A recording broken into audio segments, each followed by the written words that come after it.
In this video, I'll be discussing how to create a few vehicle renders, starting off with this studio render using 3ds Max Design 2009 in Mental Ray. While I realize this may not be a typical studio environment, the concepts used can be applied to multiple studio type scenes. After the discussion on this studio setup, I'll use some of the Mental Ray production shaders to quickly incorporate the model into a photograph to get these results. At this point, I'd like to thank Chris Dess for allowing me to use this wonderful 1932 Ford model for this video. Chris has publicly shared this model and many others, and I'll include a link to those files with the video. Just a brief note about this particular model. The original model that you'll find online is slightly different from the one in this scene. Since I'm using the model in a realistic setting, I've scaled the model to a more realistic scale. I've also removed some of the stylized cues from the original model. For example, I've decreased the size of this blower intake, and I'm using a different set of wheels and tires. Alright, so in getting started here, I have the modified model loaded inside of 3ds Max Design 2009. The mesh here is currently the only object in this scene. There are no lights or other meshes or anything else. And I've also broken the scene down into different layers. The reason for doing this just makes it easier to work with, especially once you get into the texturing phase, because you can just quickly select items or hide objects that you don't need to work with right then. So it tends to speed up my workflow. Now currently this scene is set up for the scanline render, I believe. So the first thing that I want to do is change the production renderer over to Mental Ray. Now when you assign Mental Ray as the renderer in 3ds Max Design or Design 2009, Final Gather is enabled by default. Now there's no indirect illumination in this particular scene because the direct light from the photometric lights do a good job of illuminating this scene without the need for indirect illumination. So what I want to do is just disable Final Gather for now, and I actually won't turn that back on in this particular scene. I'll just use the direct lights from the direct illumination from the photometric lights to illuminate this scene. Now later on I will be using indirect illumination when I discuss using the production shaders to add this model to the photographic backplate. I'll actually have to use Final Gather in that case because the scene is illuminated partially by a skylight, and as you probably know, the skylight only works when Final Gather is enabled. Now also at this point I've not modified any of the other default Mental Ray settings. The default values are fine for now while I configure the lighting of the scene, and then later when I start discussing and applying materials, I'll then modify some of the default settings. For example, I'll probably increase the image sampling rates and filter type to achieve a more desired result. So now I'll begin work on the scene by first adding a ground plane object to the scene here. So I'll just use a plane primitive and make it something like this. Material wise, I have one standard material that I've applied to everything in the scene so far, and I'll just apply that also to this ground plane for now. Later, once I have the lighting set up the way that I want, then I can apply my materials. In terms of lighting itself, I'm going to use the photometric lights in 3ds Max Design 2009 to illuminate this scene, and the reason for that is that the photometric lights have built-in attenuation and decay and generally provide realistic results to your scenes as long as the scene is set up to a realistic real-world scale. Now also new in 3ds Max Design 2009 and just 3ds Max 2009 is the option to make the photometric light sources visible during the render. I'm going to use that visibility function in the photometric lights to simulate large area light sources often found in photography studios. So in fact, I believe I have a couple of pictures here. Here's a photo of a studio setup, and you can see this large diffuse light source here.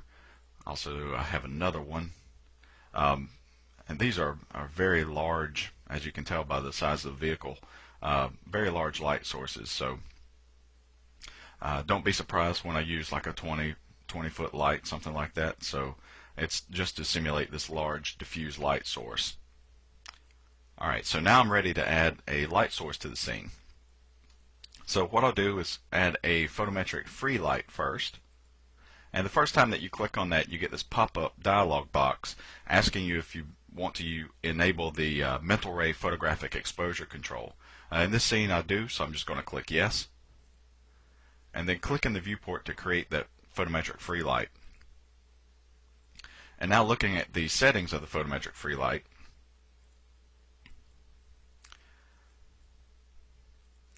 the first thing to notice here is that this light was created as a point light source. I want to change that shape for several reasons. First off is I want accurate area shadows, also known as soft shadows as they're often called. A point light will not provide that.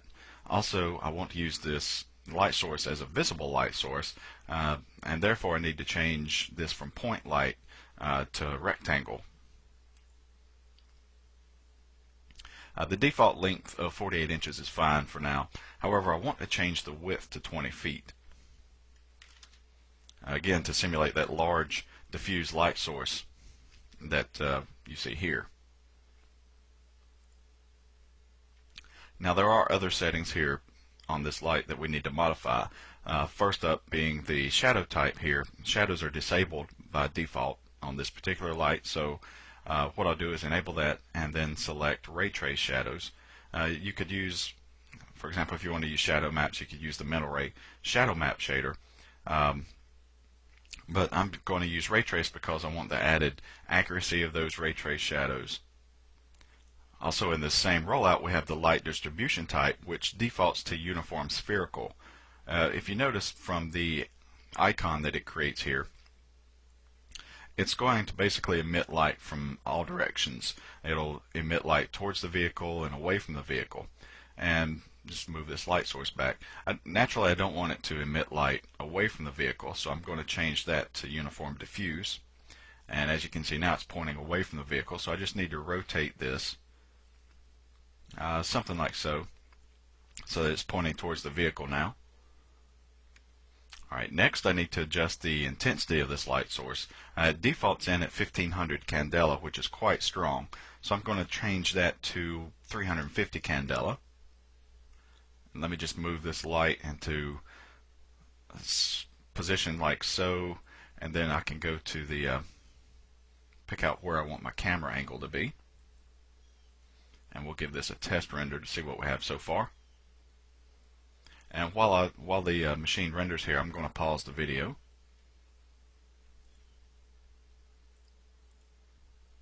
Now as you can see in this render, the lighting is still a bit too powerful at this point. Now I could decrease the intensity of that light source further, but I really think 350 candela is a good value for this 20-foot light source. So therefore I'll just adjust the exposure control instead of the light intensity. So just open up the exposure control settings, and I'll change the EV value to something like 4. Higher values here will decrease the light intensity, whereas lower values will increase the light intensity. And just give that another render. Okay, so that looks much better. Now if you notice, there's some grain or spottiness in the shadows here as well as on the inside of the vehicle. The majority of that is stemming from the sample settings here on this area light source. For example, if I increase this to, let me just go real high and say 256 and give this a render. Let me make a copy of this for reference and then render the scene again. With that complete, you can see how it's reducing that grain from this area light source. However, it also increased the render time. It doubled the render time. So you have to keep that in mind, that when you're working with these area light sources, that you need to use samples based on the amount of grain that you're able to live with. Also, with more lights, you can use lower samples. Whereas in this case, I'm going to have 3 light sources. I'll have one here, and then I'm going to create one over here as well, facing towards the vehicle, and then one in front facing towards the vehicle. So I'll be able to use lower samples. In fact, I believe 32 would work for this scene. So also, let me just briefly discuss the color options here. Right now I'm just using the default settings on the color distribution. However, if I wanted to use Kelvin controls, for example, let's say 3200 Kelvin, if I give that a render, you'll see that it turns out rather orange looking. So as you can see, that's an orangish light source now, which is accurate for this Kelvin control here. I believe its tungsten light sources have a range of, say, 2800 to 3200, I believe somewhere in that range. So you may think, well, why would I want to use that? Well, if you want accurate colors on your light sources, you should dial in the Kelvin temperature, and then you can adjust this hue out like our eyes compensate for this naturally. When you're inside a house and you have tungsten light sources, you don't see that orange light because your eyes filter that out. You can do the same thing here with the exposure control. As you can see, I'm using 3200 Kelvin. If I put 32 here and just match that and give that a render, so now you see it's back to the white light source. So you can adjust those colors out by using this exposure control, the white point Kelvin value on the exposure control, to dial in the look that you're after. I'm just going to set it back to the default 6500 and change this back to its default setting. And at this point, I'll just go ahead and lock in a camera view. So in the perspective viewport, I'll just hit Control C to create a camera from that viewport. And what I want to do is make this light source visible. So I've selected the photometric light, and here in the shape and area shadows rollout, I'm just going to click this light shape visible in rendering. And all that's going to do is make the light source visible. So if I switch back to a perspective viewport and give that a render, you'll just see the light reflection. So I don't want to go in and set up a car paint material just yet. So I'll just select that and apply this A&D material, and I'm not changing any of the settings yet. So I'll give that a test render just to check our reflections. So right now, as you can obviously tell, the reflections aren't looking too hot. So the reason for that is that it's picking up the specular component of this light source instead of just physically reflecting that light source. So what I can do is go into the Advanced Effects rollout and disable specular. And now I'll just give that a render. Alright, so now we have the nice reflections that I'm wanting. So now I'm ready. I have this light set, and I'm ready to create other lights in the scene. So first thing that I'll do is just hold the Shift key down on my keyboard and drag with the left mouse button to create another light source. Now I'm going to create this light source as a copy instead of an instance. The reason for that is that if I want to adjust the intensity or the size of this light source, I don't want to change the large light source here. So I'll just make that a copy, and then I just want to rotate this around something like so. And I think I will decrease the maybe the length, make it thinner slightly. And then I'll probably just rotate it maybe something like that. And give that a test render. Alright, that looks about right for the location. I just need to decrease the intensity of this light source a little. I'm just going to turn it down slightly, let's say 250, and then create another light source from this. Again, hold the Shift key down and drag with the mouse,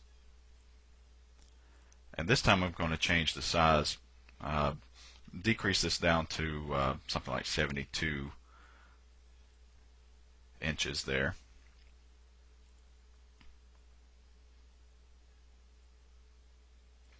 And place it in front of the vehicle and probably rotate it something like so. And I think I'll go ahead and decrease the energy on this light source down to let's say 200 candela, and test this.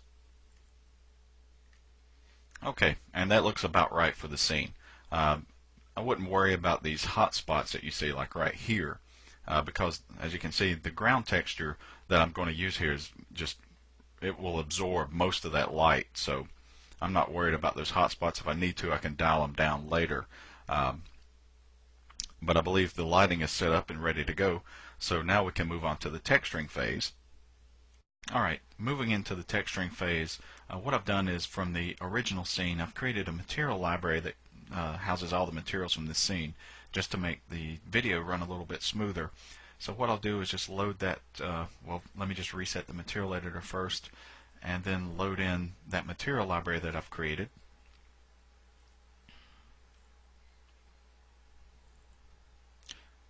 And just close that for the moment. What I want to do is just hide the layers that I'm not going to work with right now, just to make things easier to follow along, and also it's easier to texture when you're only working with parts at a time. So I'll just hide all of the layers here, and then on layer 0, which contains, you can modify the contrast as well. So you can really quite easily change the look of these bitmaps inside of 3D Studio Max with this new composite map. The layer is just set to 100% opaque and a normal display type. Layer 2, I'm using a noise map here and just a couple of dark colors. And this procedural noise map, I'm not color correcting it just because I can change the color if I want to here, but it's 50% opaque with a blending mode of normal, and as you can see, there's a lot of different blending modes here. Layer 3, I'm using that same bitmap that I used before in layer 1, with the exception that I've rotated it 45 degrees, and I did that to kind of offset some of the tiling from this, using this map here. Also on this node, it's 50% opaque, and I'm using a layer mask, which is a cellular procedural map, again just to help blend out some of the tiling problems from this map. So again, I have another layer, finally layer 4 here. Again, I've used the same concrete texture, modified the hue, saturation again, and this layer is set to linear burn and also uses a cellular procedural map, slightly different from the first one. Again, this is also rotated 90 degrees, I believe. Modify the look of this, so I'm going to apply a UVW map to the plane.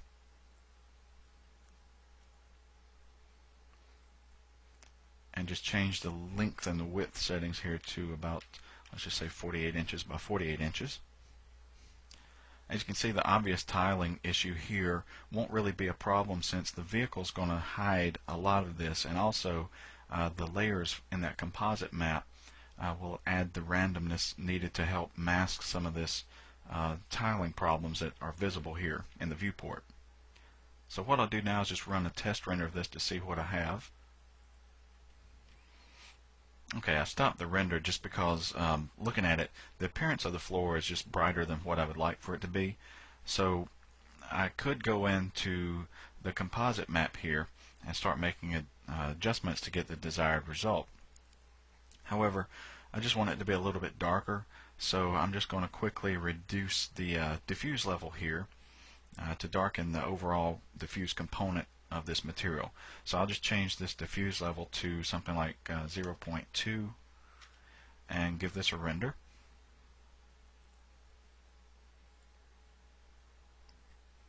Alright, now that looks about right. So I believe what I'll do now is move on to the car paint material. Alright, so let's just quickly discuss some of the options available in 3D Studio Max and Mental Ray to handle the creation of car paint type materials. First, I'll go into the layer manager here and just make sure I'm only working with what I need to here. I've got a layer for car painted parts, and I'll unhide that. Now, when I think of car paints, there are really two types that come to my mind. One is a basic paint setup in that it's a base coat, which is a base color with a glossy finish or a clear coat applied over top of it.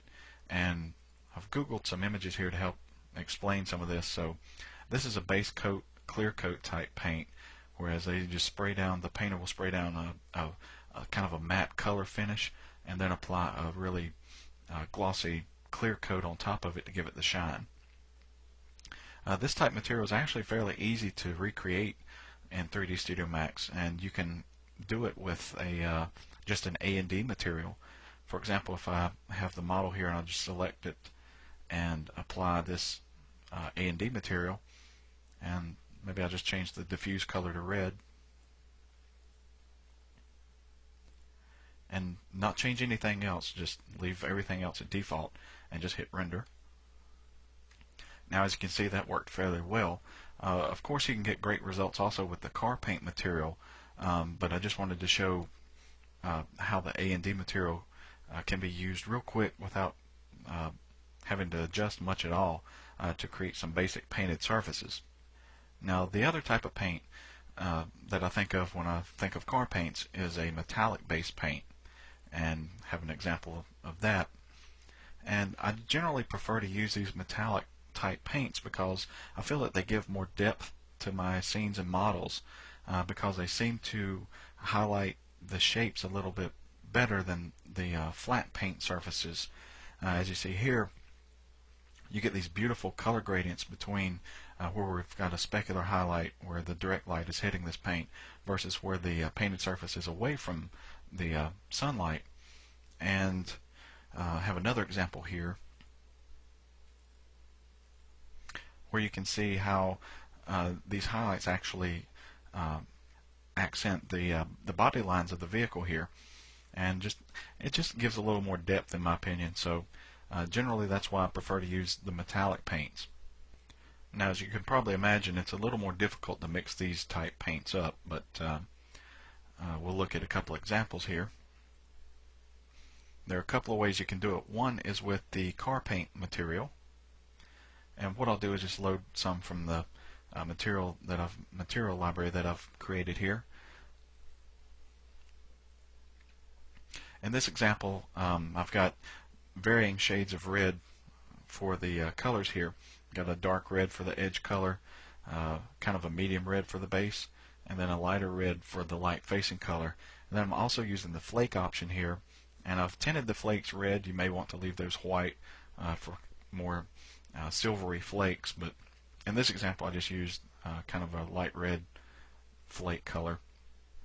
I'm not using specular reflections because if you remember when I went through the light setup, I've turned off specular highlights on the lights, so these wouldn't work without that specular highlight enabled on your light surfaces. And the reflectivity I've left at the default values. You can get glossy reflections here. I know often you see some vehicle renders or actual vehicle photography from studios, and I believe that they spray some kind of mist on the vehicles to kind of dull the finish and to give it glossy highlights. So you can simulate that with this glossy settings here.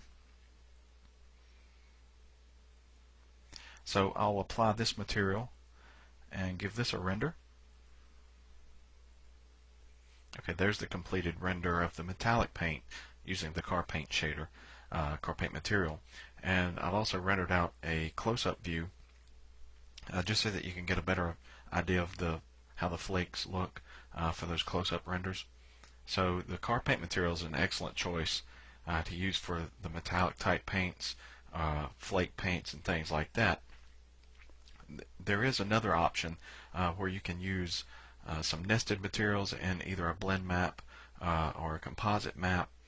You could also use the shellac map, but you kind of have to be careful with that just because the way that it adds the two materials together, you can kind of get out of physical accuracy using that real quick. So I would use either the blend map or a composite map.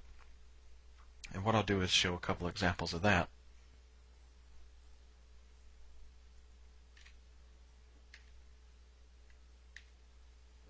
Let me just go back to the material editor here and load up one of my paint materials. I'll go with this purple material. It's a composite material using 3 different A&D materials.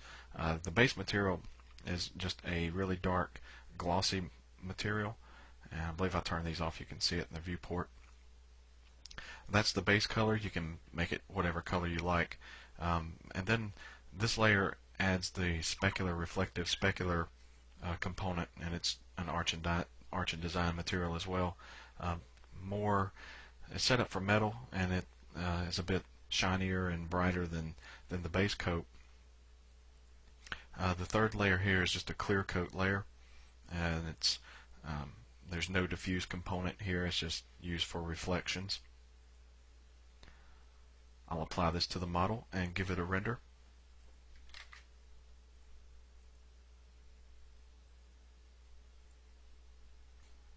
Alright, now this render may look, the material may look a bit too metallic, and I don't think it is, because I think it's mainly the environment that's making it look that way.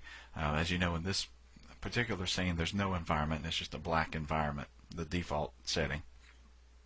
The same material, when rendered inside of this material lab from mentalraymaterials.com, you can see how it's looks much different, and which leads me to the next point, in that why would I choose to use this layered material over the car paint material? Well, as you can see here, it's actually picking up and creating specular highlights from the environment, whereas I have these windows or lights, it will create those highlights that we saw here in the photograph based on the environment. So it's an accurate way to create a car paint material, and you can do the same or get the same results basically with the car paint material if you go into the flake setting and enable ray traced reflections on these flakes. The issue that I've run into is that, at least with a composite layered effect of these A and D materials, I can kind of control my render times by using the glossy sample settings and adjusting those to get slightly better render times, whereas there's no way to adjust the samples on this flake setting here, so you're kind of stuck with whatever render times come out. So that really, it depends on three things. One being, if you have specular light sources, then you can use the specular reflection option on the paint material, car paint material. If you have an environment that you want to the paint to actually reflect and create the specular highlights based on your environment, then you may want to go with a layered A and D material like this. Okay, now what I'll do is go ahead and load up one of the materials that I've made for this particular model, and I'll use this orange paint setup. And what this consists of is, it's a blend map, or a blend material, and I have two materials inside there. One's an orange composite, which is this type setup for the paint, and then there's another paint that's using a blend map. Similar setup to this, except I'm just putting it in a blend map, and it's a silver paint that I had made a while back, and then it's mixed together with this black and white mask that I've painted. Let me just scale this down. It's just a black and white mask that mixes between the two blend materials here.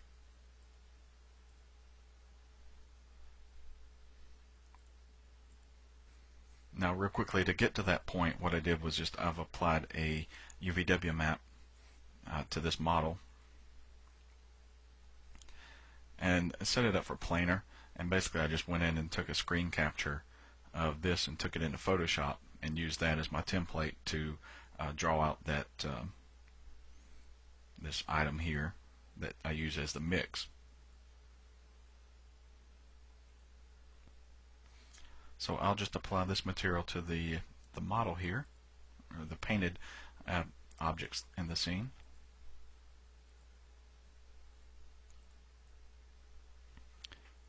And that really concludes the part about the car paint materials. Now, I realize that I went through this fairly quickly, but the scope of this video is more so how I created the scene here, and also to show how to use the production shaders to incorporate the model into an environment. So I had to go over a lot of information, and I needed to keep the video within about 30 minutes.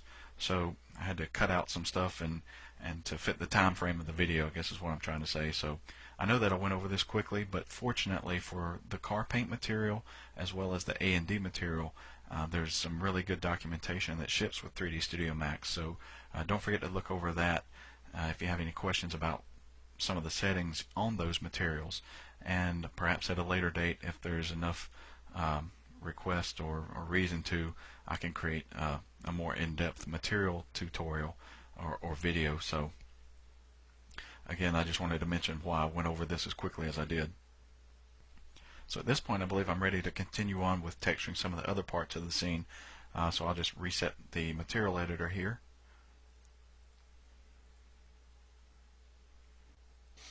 Okay, so continuing on with the texturing process, there's quite a bit of metal in this render. So some of the metals that I used, I actually just used some presets, like for the Pro materials.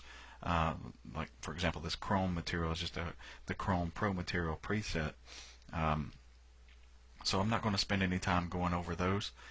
What I'll do is go ahead and apply a lot of these metal materials, and then there's a couple of materials that I want to spend just a little bit of time discussing. So I'll hit on those in just a minute, but I'll go through, unhide the layers, and apply these materials, and then pause the video while I do that, and then I'll get back on topic of things like the tires and the headlights, where I've created this glow effect, and then we'll be through with the texturing phase. Okay, so I've gone through and applied all the materials to the scene, and I've left a couple of them here in the material editor just to briefly talk about.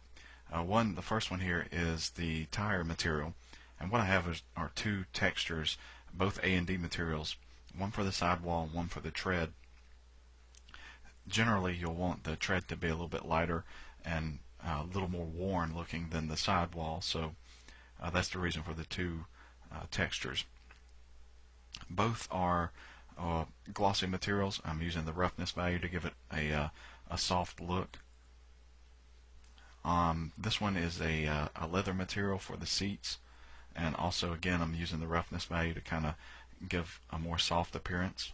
Again, it's also a glossy reflection material.